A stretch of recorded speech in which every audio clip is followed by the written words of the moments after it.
Working on the brakes here for the old BD4. And I don't have a set of Clevelands, I have an old set of GoodYears. And people hate these. I don't know enough about them to hate them or love them, but this is what I got. And a new set is going to be, if I were to go with Cleveland's, I could get a used set for about $1,200 or new for $4,000. And that would be the calipers, the rotors, the wheels, the tires, the inner tube. So that'd basically be a whole new set. And as you can see now, this bar here is just an extension to give it some more height so I don't hit my head on the spar. I mean, this raises it up. That raises it up to about just shy of 6 feet. So normally that comes off, and I would mount the axle to those bolts right there. But the previous owner, he had the same issue as I did. He was, you hit your head on the spar because it's right at your top of your head, and you don't want to do that. So I'm going to leave them on for now, and you can see it's already plumbed up for brake lines. So coming back to this is my axle. Unfortunately, when they were putting on the bolts, and they just use regular grade 5 hardware store bolts, they put some pretty good scores. You can see there's one there. It's hard to focus, it's so shiny. There's another one. There's another one. So these are iffy at best. They're not expensive to replace. They're off like an early 170, 172, I believe. So they're not difficult to replace. It's just that, it's another expense. So for testing, and until I actually get into the flight phase, I'm going to use these, and then when I go to my final inspection for doing flight tests, these will come off and I'll put on new ones. But for right now, this is just an expense I don't want to have. It'd be about $300-400 to fix this because of that, those scratches. You got your bearings, bearing races. The unique thing about these GoodYears is the caliper and the brake rotor actually sits inside of the hub, of the wheel hub. Putting it in is kind of straightforward once you've done it once or twice, but what you do is these yellow clips here meet up with, if you look here, see this tang, see how it's a little bit wider, this gap here. So in order to keep that from flopping around in there, to take out the backlash and the gear slop, let me see if I can find it.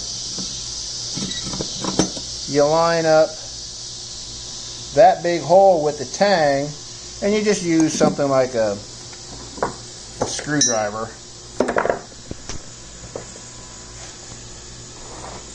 You just put a screwdriver in, and that holds it out, and then you fit this in, and you got to do all three at the same time. I'm just doing this because I got one hand. You do the same thing. See, here's the notch here, and then here's the notch here. So you do that the same thing, and then this actually sits inside here. So instead of having bolts on the axle or on the wheel, the rotor actually clamps onto these teeth. And the brake rotor actually sits inside of the wheel. More correctly, it'll sit something like that. So it'll sit like that. So it gives it a really low profile. I mean, it works. They use them for years, but there are lots of problems with them. The main one being that these pucks, these brake pucks inside, there we go. See, they move back and forth. This one on the left is attached to the brake cylinder. This one on the right is fixed in place with basically just glue. And so when you apply the brakes, brake fluid comes into the piston pushes out the brake pad, and the brake pad squeezes your brake rotor. Exact same thing as what a Cleveland, but on a Cleveland, this, it looks like a regular, it's mounted on your car, or it's mounted the same way it is on your car. It's actually outside of the wheel hub. This one is actually inside. And so that makes doing an inspection a little harder. A common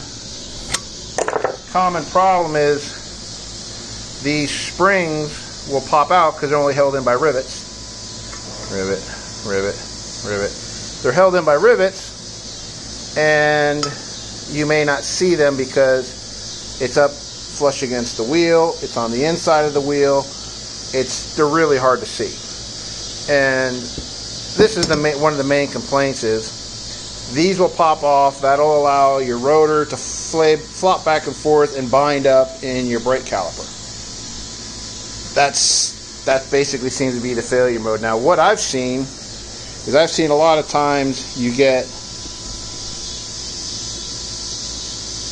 I'm trying to get look at that rivet head. See that rivet head? See?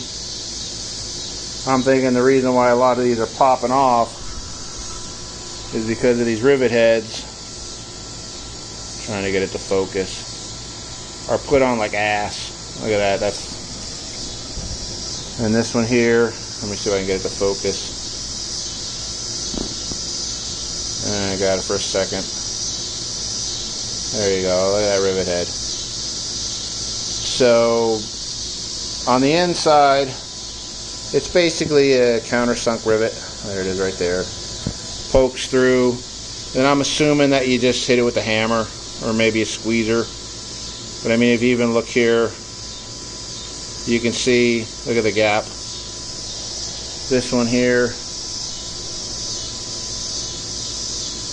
a little bit of a gap. So I'm assuming that these are probably hit with a hammer, because if you look at this one, again, I can't get it to focus very well. It's my, where is it at? See, look at that rivet head. I mean, it's just that was hit with a hammer.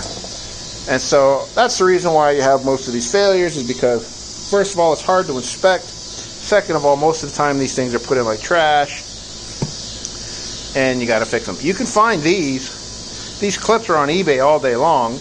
I just haven't found anything to do with these rivets.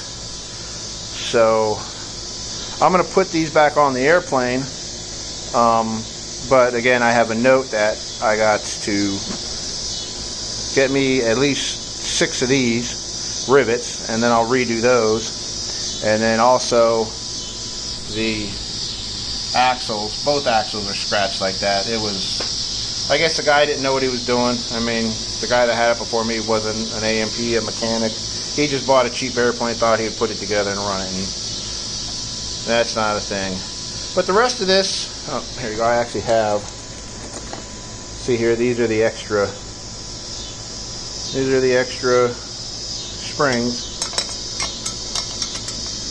And it just goes right on like that. So finding these springs is nothing. It's those rivets I got to get a hold of. So if anybody knows where to get those rivets, let me know. Everything else is basically standard. This is close the door. This is the inner piston. I just have the O-ring off, but it's just a phenolic piston. What else do we have in my bag of goodies here?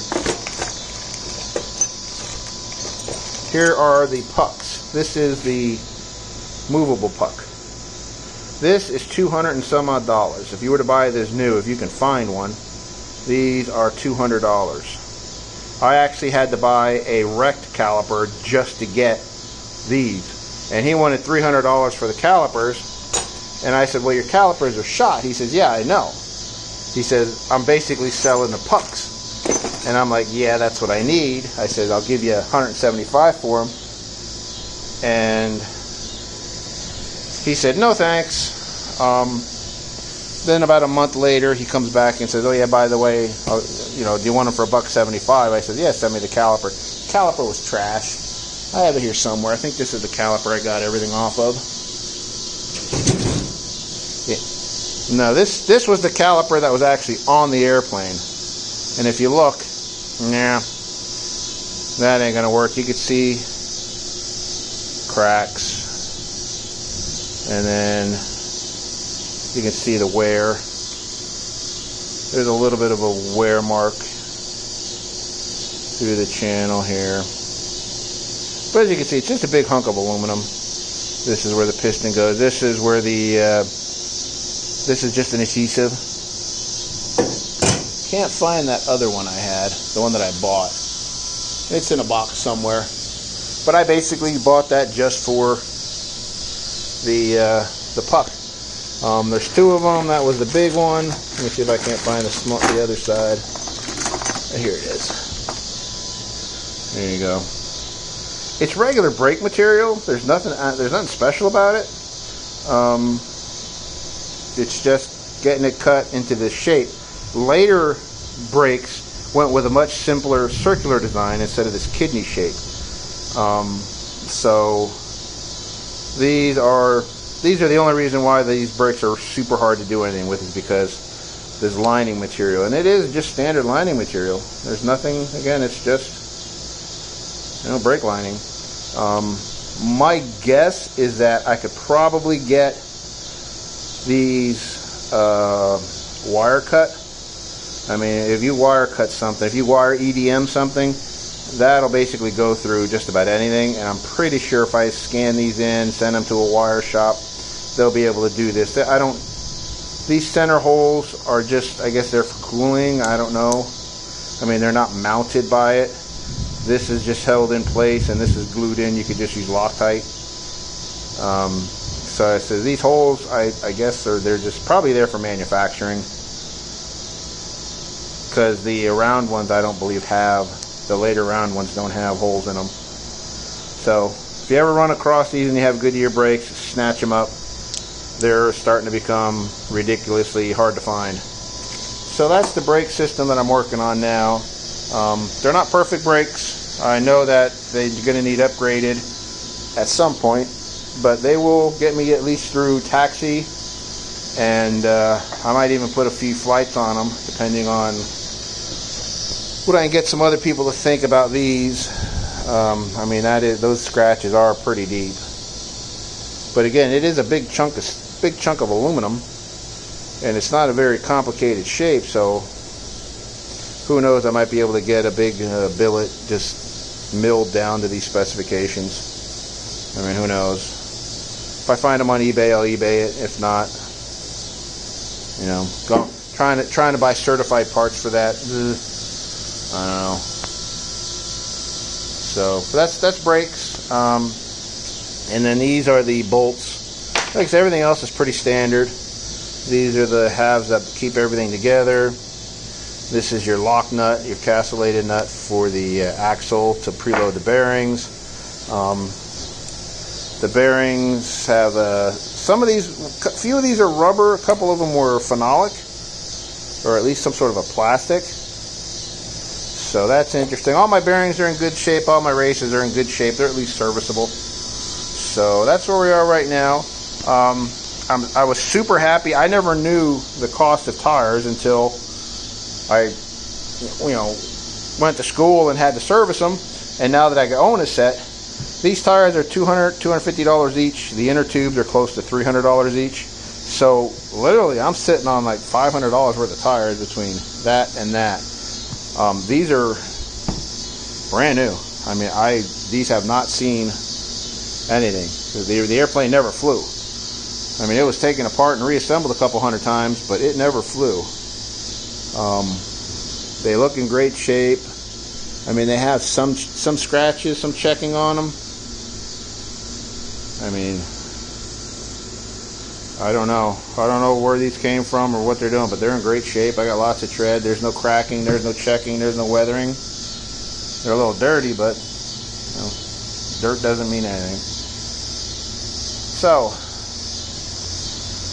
that's where we're at with brakes. So that's what I'm going to do for the rest of the night, and then I'm going to put it on the airplane, and that way I can get my dollies out of here and I can move this in and out much easier to start working on phase, I don't know, whatever phase I'm on, phase 3B. So that's it for now.